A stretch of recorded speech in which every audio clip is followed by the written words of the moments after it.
എല്ലാവർക്കും നമസ്കാരം. ഞാൻ നിങ്ങളോട് എപ്പോഴും പറയാറില്ലേ, നിങ്ങൾ പോകുന്ന ക്ഷേത്രങ്ങളിലൊക്കെ ആയാലും, അവിടെയുള്ള ഓരോ ജീവജാലങ്ങളിലും നിങ്ങളെ ദൈവ സാന്നിധ്യം, നിങ്ങളുടെ മനസ്സിൻ്റെ നന്മയിലൂടെ നിങ്ങൾക്ക് കാണാൻ സാധിച്ചാൽ നിങ്ങൾ വിജയിച്ചു എന്നുള്ളത്.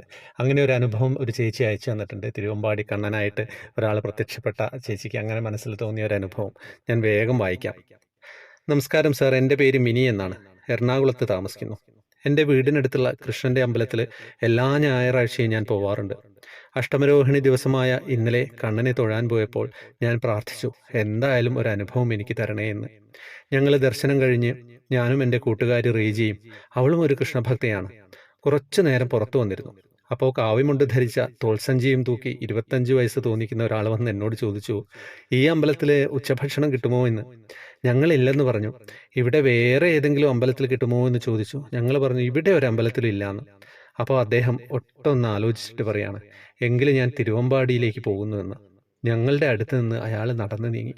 അപ്പോഴാണ് പെട്ടെന്ന് ഞാൻ ഓർത്തത്, ഭഗവാനെ, ഞാൻ എന്തെങ്കിലും ഒരു അനുഭവം തരണമെന്ന് വിചാരിച്ചില്ലായിരുന്നു.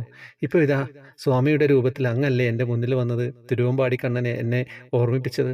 സത്യം പറഞ്ഞു കഴിഞ്ഞാൽ ഞാൻ നിങ്ങളോട് പറഞ്ഞില്ലേ, നിങ്ങൾ കാണുന്ന ഓരോ സാന്നിധ്യത്തെയും ദൈവ സാന്നിധ്യമായിട്ട് കാണുക. ക്ഷേത്രങ്ങളിലൊക്കെ പോകുമ്പോൾ എല്ലാവരോടും ചിരിച്ചുകൊണ്ട് സംസാരിക്കുക, സന്തോഷത്തോടെ. ഏറ്റവും പോസിറ്റീവായിട്ടുള്ള സ്ഥലങ്ങളാണല്ലേ ക്ഷേത്രങ്ങൾ.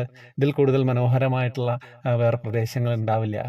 കുറേ നേരം ഇരുന്ന് ധ്യാനിക്കാൻ ഞാൻ എപ്പോഴും പറയാറില്ല, എനിക്കിഷ്ടമുള്ളൊരു ക്ഷേത്രത്തിൻ്റെ നടയിൽ, തെക്കേ നടയിൽ, വടക്കേ നടയിൽ ആൽമരത്തിൻ്റെ ചുവട്ടിൽ കുറേ നേരം പോയിരിക്കുക എന്ന് പറയുന്നത് ഏറ്റവും സുഖമുള്ളൊരു കാര്യമാണ്. അപ്പം ഇതൊക്കെയാണ് അനുഭവങ്ങൾ, എല്ലാവരിലേക്ക് എത്തിക്കുക. ഇനി 2 ദിവസം കൂടെ നമ്മുടെ വാട്സപ്പ് ഗ്രൂപ്പിൽ വരുന്നവർക്ക്, ജോയിൻ ബട്ടണിലൂടെ വരുന്നവർക്ക് നറുക്കെടുപ്പിലൂടെ കൃഷ്ണ വിഗ്രഹം കൊടുക്കുന്നുണ്ട്. ഫേസ്ബുക്കിൽ കമൻറ്റ് ബോക്സിൽ അതിൻ്റെ ഡീറ്റെയിൽസ് ഉണ്ടാവും. യൂട്യൂബിൽ ജോയിൻ ബട്ടണിലൂടെ വരിക. വേറെ വിശേഷങ്ങളൊന്നും ഇല്ല എന്ന് വിചാരിക്കുന്നു. ഹരേ കൃഷ്ണ.